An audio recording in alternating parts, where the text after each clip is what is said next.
today is very special kasi meron kaming featured Kaivegan who will share his transformational story on how he became a vegan. The lovely and delicious Eric. Yeah. For the intro. I like what you're wearing. You look so so tight. I mean, so fit. So fit and muscular. Yeah. Oh, thank you. This is actually my company's compression stuff, Copper 88. Ooh, what is that about? So it is compression that fits perfectly on your body, gives you that nice little hug, helps with the blood circulation, keeps you nice and dry, and keeps away a lot of that bacteria that you get from the day while, you know, protecting your body, making you feel good. Yes, and it accentuates the definition of your muscles. That is a bonus. Yes. The vegan muscles. If you were to ask me, you know, 7 years ago if I would become a vegan, it wasn't even an idea in my mind. Mm-hmm. I always loved meat. Going out with friends, it was meat. Going out with the boys, it was meat. Mm-hmm. It just myself, like I would go home and I'd cook meat. I just loved it. But I got to a point where I just started going through kind of transitions in my life, and I started becoming more aware of the things in my life, who I was hanging out with, what I was doing, what I was drinking, and everything else. And this awareness started to make me ask questions that I normally didn't ask, saying, all right, if I'm going to do the sport, what am I putting in my body to actually allow me to play the sport better, right? There was a time where, you know, I used to smoke 2 packs of cigarettes a day. And I still remember sitting with my mentor one day and him being like, so you go around and you speak to children and you work with these companies and you try to inspire all these individuals, but you're one of the biggest liars I've ever met. And I called you out on your BS. He called me out, and it didn't make sense to me until, you know, I was riding my bike. I went on a vacation and I was riding my bike and I was thinking about this. When I'm around kids and I'm trying to inspire them to be the best they can, if they smell the smoke off of me, then they're gonna be like, well, I need to smoke if I wanna be like him. So that made me realize, what am I really putting in my body and why are these things in my body? Over the transition, when I started cutting out smoking, I started cutting out drinking, I went home, I went to the market and I grabbed this beautiful piece of meat and I went and I tried to cut it, and for some reason, I felt really nauseous. And I tried to still cook it and I felt nauseous. So I just couldn't physically cook meat anymore. I didn't know why. And then I would go out to restaurants. I could still eat meat because I wasn't the one doing it, because it's nice and disguised as something else.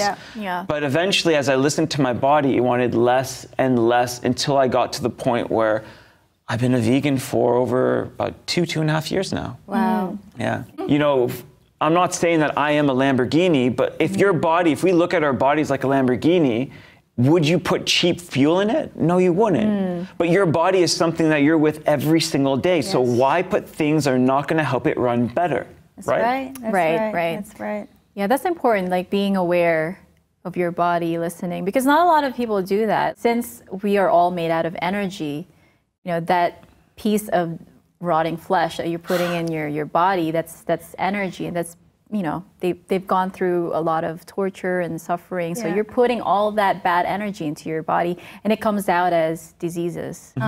For me, like I never watched the videos. I never thought about the videos. I never really thought about this. I understand there's a lot of things about energy and frequency, but what I noticed was the difference.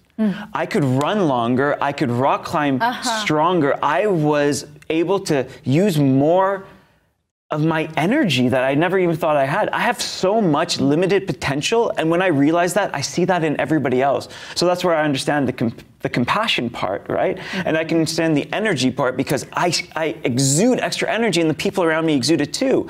I go rock climbing with my friends, and I'm pushing harder than everybody. And what is the one question guys ask? Dude, what are you eating? And I tell them, like, I mainly eat, I have a plant-based diet. They're like, how? Because I'm like, I don't have meat sweats anymore. When I'm eating fresh vegetables and fruits and I'm concocting this new, like, when you change your way of eating, you come up with a new way of creativity. And when you're putting that into your body's taking it in, it's thriving. When you're sick, what does the doctor say? Go eat a steak? He says, go fruits, vegetables, vitamins. And where do we get this from? We get it from plants. So while I'm putting these plants in my body, those plants are treating me well, allowing me to go the extra mile. My recovery time is ridiculous at this point. And also the way that I find that I connect with other people, I don't know what it is. I just find that I do have more compassion, and I do sense the energy, and I do have this overall feeling of just connectivity with everything. Oh, yeah. I love the word thrive. Yes. You know, because we mentioned that in the previous episode where we're not in a state of survival. We can thrive off of plant-based. Yes. And that's what we're meant to do. We ought to thrive. Because there's a myth. We talked about protein myth the last time, and now we can talk about the calcium myth because we have been led to believe that we need to drink milk or, consume dairy products to get our calcium. But what do you do about your calcium intakes? Where do you get your calcium from? It's a really good question because I actually never thought about it. But I was eating a lot of like kidney beans, a lot of kale, a lot of broccolis. Like I'd have some tofu here and there, and I went to go get checked up from the doctor, and he was kind of confused because he's like, where do you get your calcium from? He's like, because he was looking at everything that's going on in my body. He's like, how is your body okay? He's like, because I didn't just stop and become a vegan. I slowly transitioned into it. It just made sense. So I told him, I'm like, I don't know. And then I researched it and I found out, well, I do eat kale and I do eat broccoli and I do have soy and I do have kidney beans and like all these other things that like, the one thing is, it's just, as you were saying before, this life is giving you more life inside. It already has all the things that you need. You don't need it in multivitamins or anything like that. Just eat consciously, and you consciously get the things that you need to eat. I think the biggest question is when you eat something, how does it make you feel? And is it giving you the energy, and is it giving you the feeling that you want? Or are you eating it for reasons that are not what you want? It's because everybody else wants you to do it.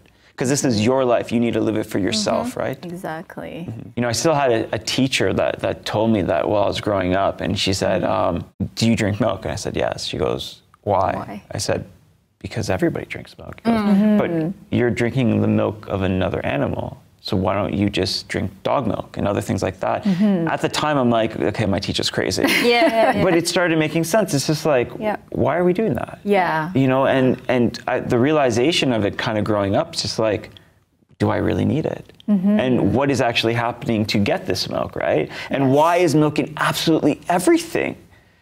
It doesn't need to be. So the more questions you ask, the more you start to be aware, the more you start to realize, the more you start to realize, the more changes that you start to make. But it all starts with the first question, why? It's time for our halaman. So we made pizza and we used vegan mozzarella cheese in this. And I know a lot of people are kind of, they don't really particularly like daya, but I like daya. Daya is great. Yeah. And it's like you can buy them from any store. You don't have to go to a specialty food store to grab those kinds of foods. Yeah. Exactly. Oh, so excuse us. Hello. Hello. Yeah, sorry. So, Aaron, would you like to promote your brand before we go? Before we go, yeah. So, Copper 88, look for it. It's going to be all across Canada as right now.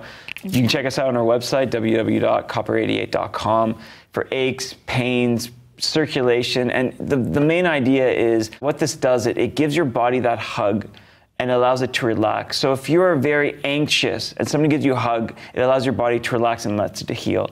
When you're wearing something like this, it allows your body to relax, and all those things, the tightness, the soreness, it allows it to open up and allows the healing process to come in. It's been something I've been absolutely blessed to be a part of, and amazing. Something that I can't wait to continue the journey on. That's awesome. That's amazing. Maraming salamat po for joining us. Thank you so very much for joining us on this episode. Please do not forget to share, like, and subscribe on YouTube, on Facebook, and on Instagram at Kaivegan TV. We all love you. We'll see you at the next episode. Choose compassion.